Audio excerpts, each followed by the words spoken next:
আজকে সকালের খানা মানে তাজা শাক সবজি এগুলাই না, এই ডাল, এই একটা এটা হলো কি বেগুন আলু ভাজি, মাছ ভর্তা, এই যে মাছ ভর্তা, মটর ভর্তা, এটা মটর, আর এই যে ডাল, আর ডাল।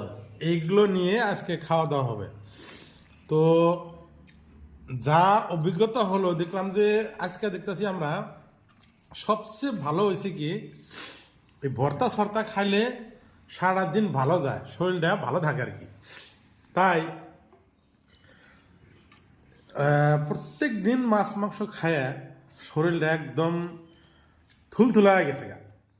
তো ভাবছি কিছু ইউনিক খাদ্য খাই, এই ভর্তা টর্তা এগুলা খায়া যদি শরীরে কিছু ফ্যাট কমান যায় তো সেই চেষ্টা করতেছি। আর লাফালাফি পায়রাও কমতেছে না।